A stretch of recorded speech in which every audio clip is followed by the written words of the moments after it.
Buenas tardes, compañeros y compañeras. Mi nombre es Olga Lilia González Marín y soy estudiante de la Universidad Abierta y a Distancia de México de la licenciatura en Enseñanza de las Matemáticas.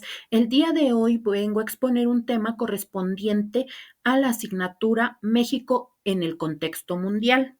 El tema es Desafíos y desigualdades en la agricultura mexicana bajo el Tratado de Libre Comercio de América del Norte y el Tratado entre México, Estados Unidos y Canadá.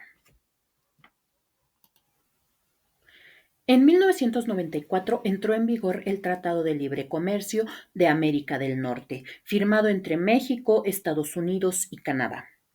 En ese momento se dijo que sería la gran oportunidad para que México alcanzara un desarrollo moderno. Se esperaba que el campo mexicano creciera, que los campesinos tuvieran más oportunidades y que se lograra la autosuficiencia alimentaria. Sin embargo, 25 años después, la realidad mostró un panorama muy distinto. México sí se integró a la economía norteamericana, pero el campo vivió desigualdades profundas.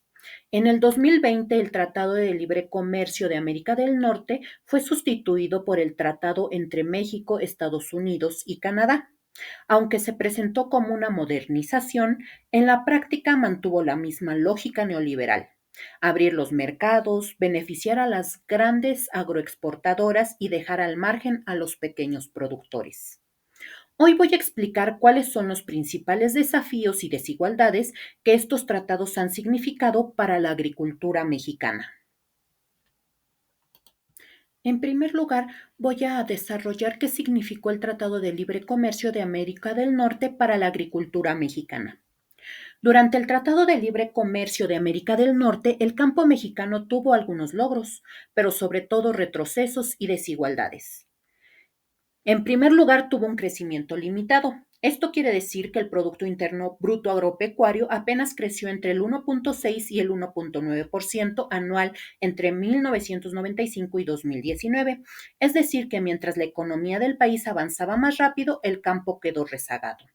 En segundo lugar, tenemos la pérdida de autosuficiencia. En 1994, México sembraba más de 9 millones de hectáreas de maíz. Para 2019 eran solo 7 millones de hectáreas. Esto significa que dejamos de producir nuestro alimento básico y empezamos a depender de importaciones. Hoy importamos más del 80% del maíz amarillo y casi toda la soya. En tercer lugar, tenemos la desigualdad social. Esto quiere decir que más de 1 millón de empleos rurales desaparecieron en este periodo.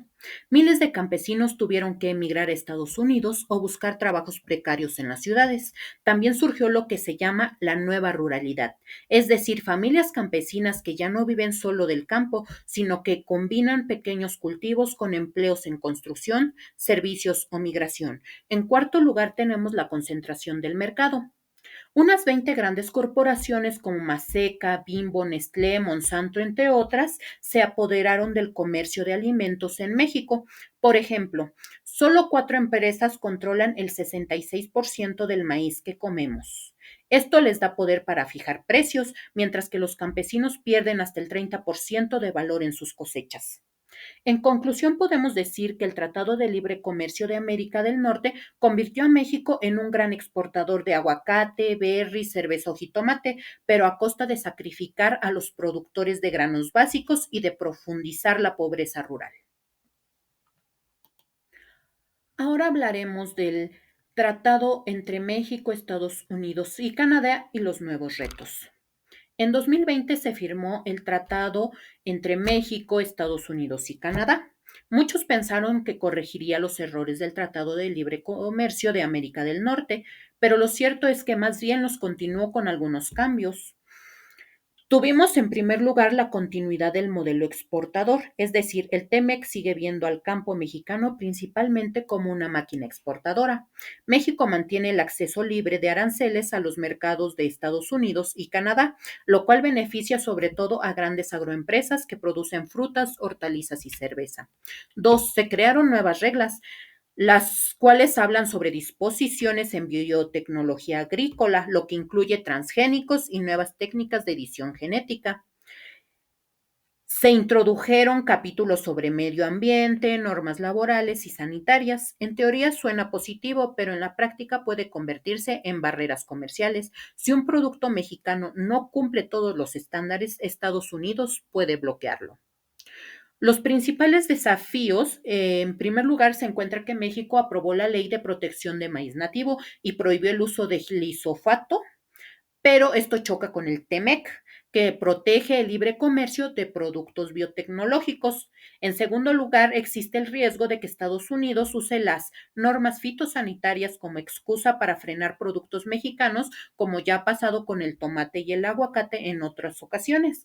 Además, Estados Unidos puede canalizar al mercado mexicano sus excedentes subsidiados de granos, lácteos y aves, lo cual golpea directamente a los pequeños productores.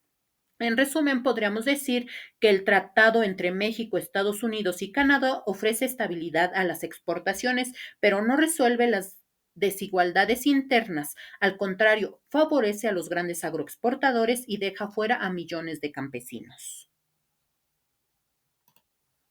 En resumen, podemos decir que el Tratado de Libre Comercio de América del Norte abrió el campo mexicano al mundo, pero generó desigualdad, pérdida de autosuficiencia y concentración en manos de corporaciones. El tratado entre México, Estados Unidos y Canadá actualizó las reglas, pero mantuvo la misma lógica. Los pequeños productores siguen sin apoyo y la dependencia de importaciones se profundiza. El gran desafío de México no es solo firmar tratados, sino rescatar al campo, apoyar a campesinos, invertir en producción básica, proteger el maíz nativo y apostar por la soberanía alimentaria.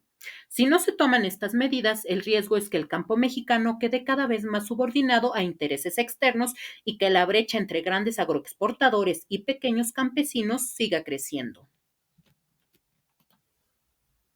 De mi parte, esto sería todo. Les agradezco su atención y les deseo un excelente día.